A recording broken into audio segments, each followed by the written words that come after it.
Baik, terima kasih Iya, sama-sama. sama-sama kita langsung yang kedua dengan berjudul Akuntabilitas Pengelolaan Dana Desa di Desa Karangpatri, Kecamatan Pebayun, Kabupaten Bekasi, Provinsi Jawa Barat. Dan pembicaranya adalah Bapak Heru Wahyudi. Beliau adalah S1-nya Program Studi Ilmu Pemerintahan Universitas Muhammadiyah Yogyakarta, Program Studi Ilmu Administrasi Publik di Islam Syekh Yusuf Tangerang, dan tentu beliau dosen favoritnya dari mahasiswa AN karena beliau satu-satunya yang AA di antara kami-kami yang muda.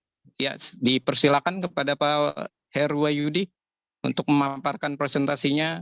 Untuk Pak Heru sepertinya sama dengan Bu Agis, sekitar 7 menit.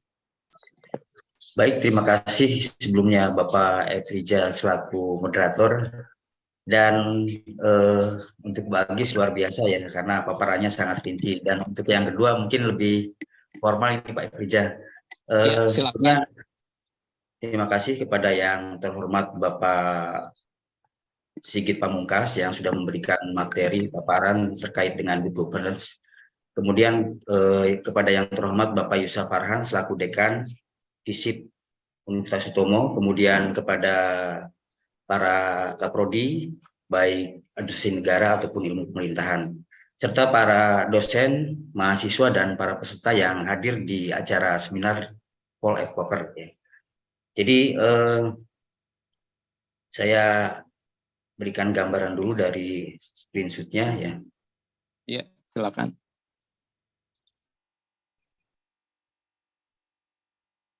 Sudah terlihat semuanya? Sudah, Pak. Ya. Jadi kami melakukan penelitian ini di Bekasi ya, Kabupaten Bekasi, dengan judul Akuntabilitas Pengelolaan Dana Desa di Desa Karangpatri, Kecamatan Bayuran. Jadi tepatnya ini bukan di Banten, dan para peneliti tentunya 3 orang ya, ada saya sendiri Heru Wahyudi, kemudian ada Bapak Yohanes Oci, kemudian ada Bapak Zakaria Habib selaku Kaprodi Administrasi Negara. Nah, jadi dalam gambarannya sebagai latar belakang atau pendahuluan, di situ di Bekasi ya, jadi pemerintah di Bekasi telah meningkatkan kesejahteraan masyarakat ya. Fokusnya ini pada pembangunan dan pemberdayaan masyarakat desa ya. Jadi ada Undang-Undang Nomor 6 Tahun 2014 tentang desa dan Peraturan Pemerintah Nomor 22 Tahun 2015 tentang dana desa ya, yang terkait dari sumbernya di APBN. Untuk alokasi dana desa sendiri itu sudah ada kriterianya, misalnya jumlah penduduk, angka kemiskinan, luas wilayah, bahkan di setiap desa itu ada tingkat kesulitan secara geografisnya. Maka kami selaku peneliti melakukan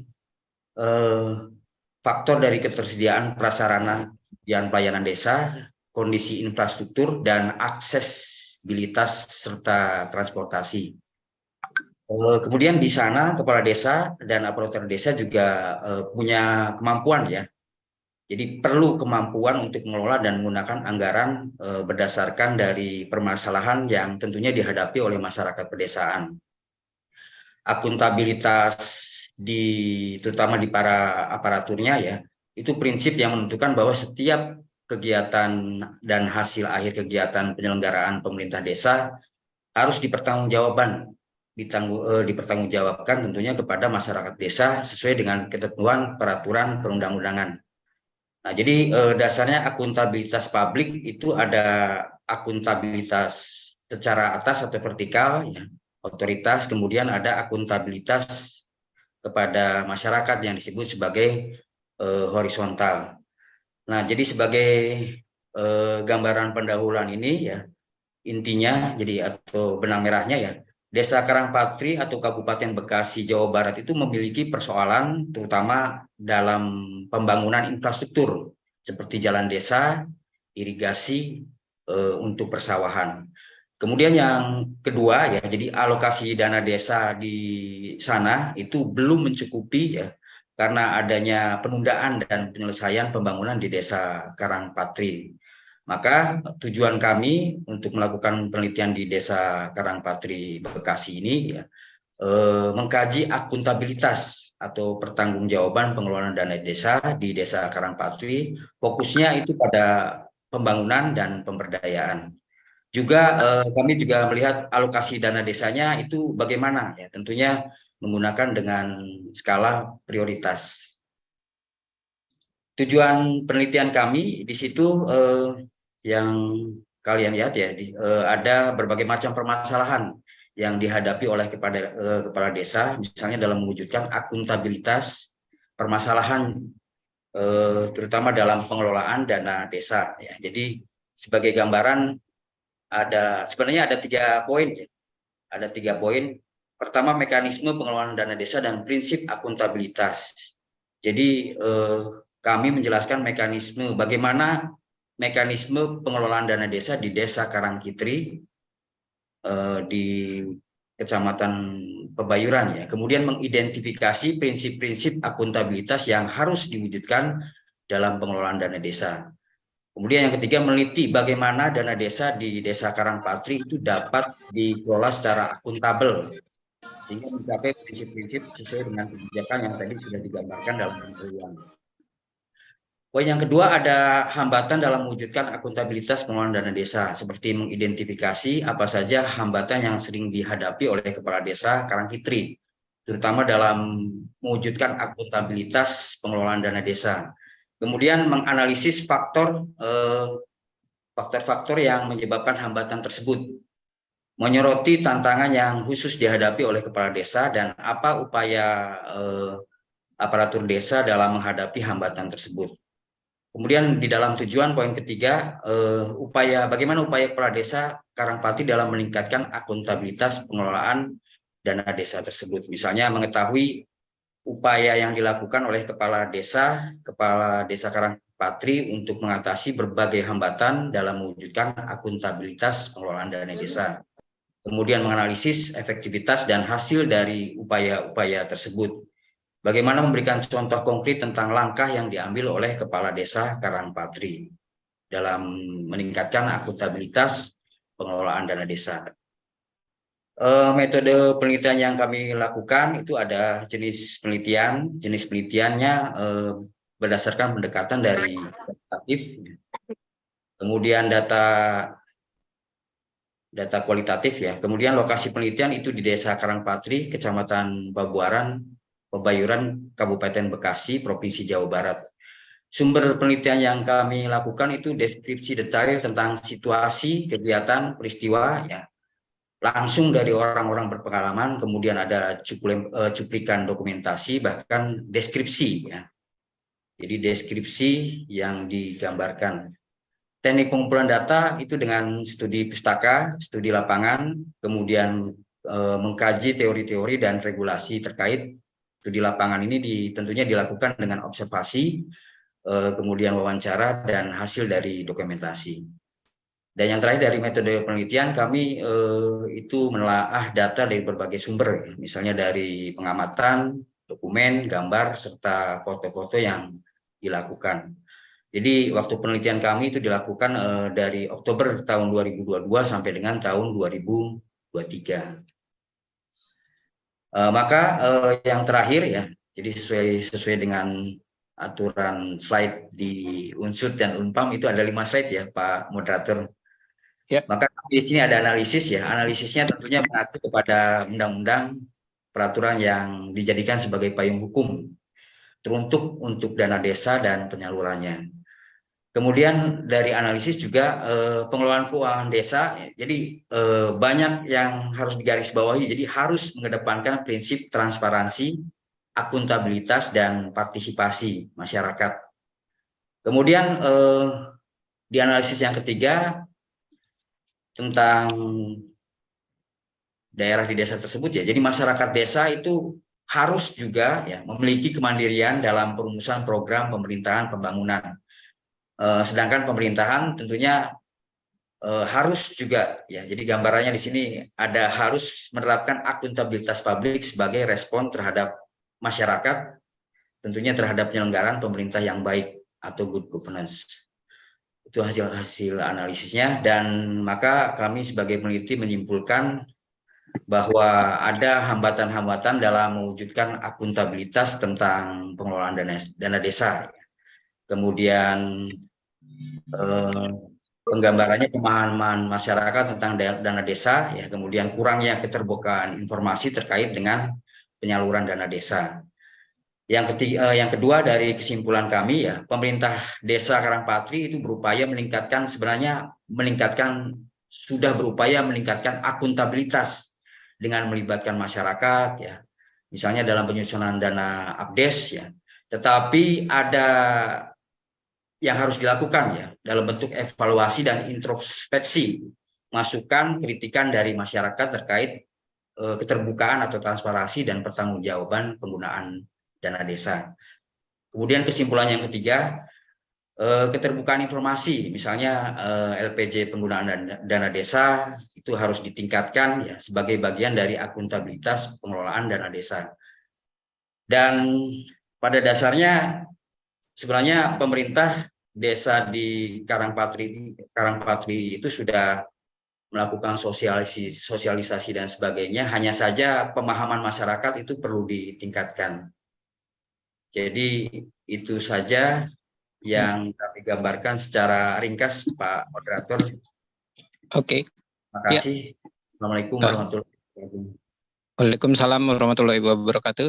Terima kasih untuk Bapak Heru Wahyudi. Jadi pada intinya, singkat, padat, dan Desa Karangpatri ini memiliki masalah infrastruktur, ada juga permasalahan alokasi dana yang belum cukupi. Jadi kawan-kawan dari administrasi negara, Prodi, untuk mengkaji akuntabilitas dan pembangunan serta pemberdayaannya, maka riset ini dilakukan. Dan sekali lagi, saya ingin katakan bahwa ini di Bekasi, ya, bukan di planetnya. Iya, terima kasih untuk Pak Heru Wahyudi atas paparannya. Buat teman-teman dan para peserta, dipersilakan untuk bertanya tentang para peneliti. Sesi tanya jawab, ya. Buat yang nggak berani open kamera, boleh di chat aja. Yasmin membuka sesi tanya jawab 3 pertanyaan, ya. Pertanyaannya seputar para peneliti tadi, ya. Ya, siap. Buat Rifki Nurfaizi. Ya, baik, Kak. Terima kasih atas penyampaiannya kepada para peneliti yang sangat bagus. Sebelumnya izin memperkenalkan diri, nama saya Rifki Nurfaizi Hidayat. Saya mahasiswa Administrasi Negara dari Universitas Serang Raya. Izin bertanya terhadap pemateri Pak Heru tadi, yang menurut saya sangat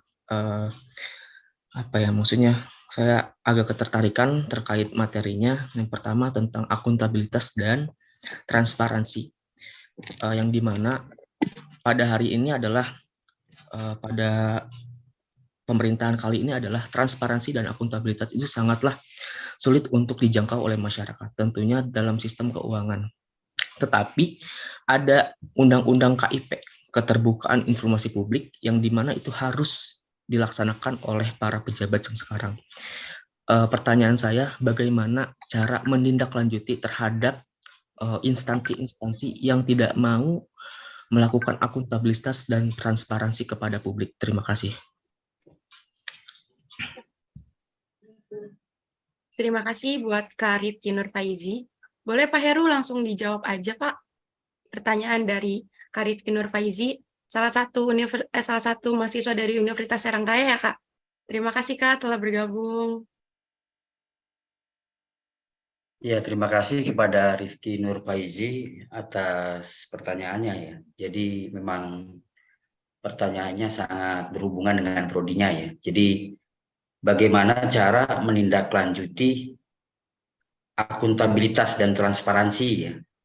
Jadi tentunya kalau berdasarkan fakta, ya, kemudian situasi yang sekarang, ini sangat mengacu juga kepada tema kita di seminar, yaitu good governance, ya, kemudian di era informasi. tentunya yang pertama cara menindaklanjutinya berdasarkan tools atau alat seperti media, seperti apa namanya, seperti e-government dan sebagainya. Jadi pemerintah daerah khususnya melakukan transparansi atau keterbukaan informasi berdasarkan dari data-data yang dimasukkan ke dalam e-governance. Itu secara aplikasi ya. Kemudian yang kedua tentunya pemerintah desa juga tiap kali melakukan sosialisasi ya. Pertemuan-pertemuan rutin terkait dengan anggaran, bahkan sampai ke program dan perencanaannya. Dan itu ditindaklanjuti juga dengan evaluasi. Semuanya ya terkait tadi, jadi bahasa tentang administrasi publik itu kan satu efektif, kemudian efisiensi, kemudian ada akuntabilitas. Nah, tentunya dari kesemua itu bagaimana caranya masyarakat itu bisa proaktif, maka harus juga dibentuk karakter partisipasi dari masyarakatnya. Jadi kalau pemerintah desa walaupun sudah melakukan bentuk-bentuk transparansi, akuntabilitas dan sebagainya, tapi bagaimana kalau masyarakatnya itu belum partisipatif, artinya belum dilakukan pemberdayaan. Jadi harus balance gitu, Ricky. Di satu sisi pemerintah desa sudah proaktif, kalau dari penelitian kami itu pemerintah sebenarnya pemerintah desa sudah proaktif, hanya saja di situ ada redaksi dalam tanda kutip harus, artinya masyarakat masih kurang partisipatif, misalnya tidak ada kemauan dari masyarakat untuk menanyakan terkait dengan dana atau anggaran, kemudian program-program dan sebagainya.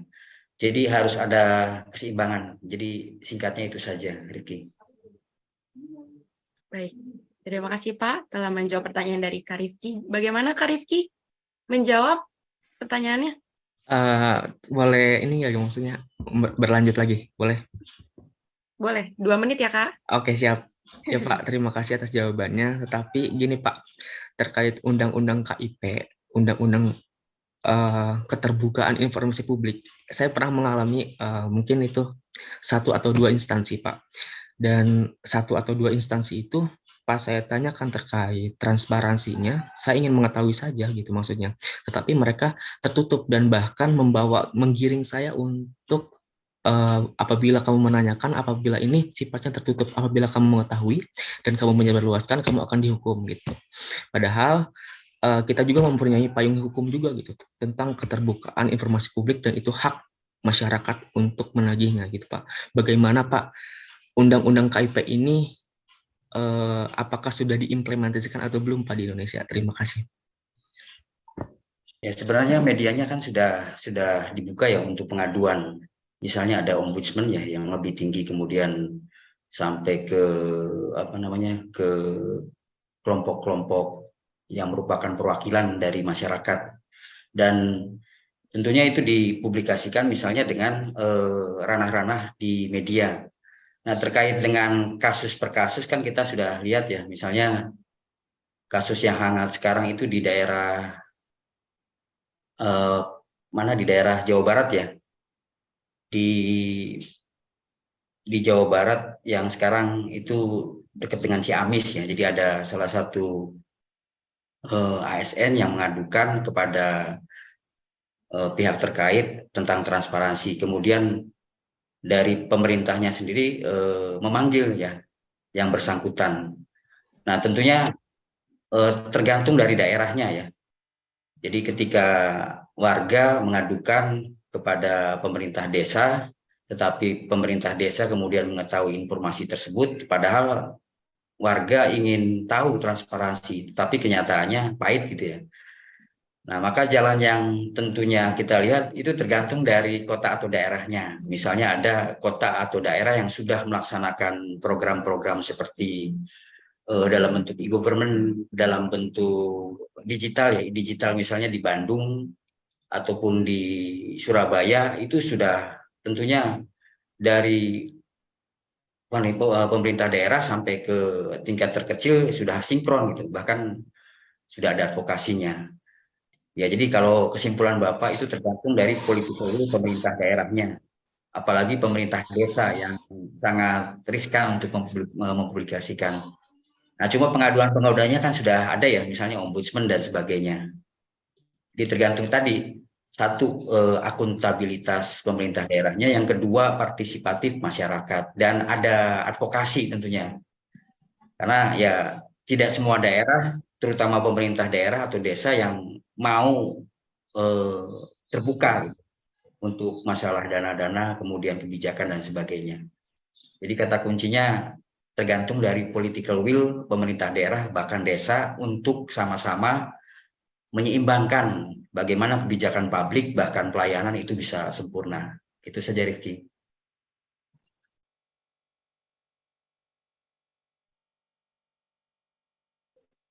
Baik, Kak Rifki, cukup menjawab ya, Kak.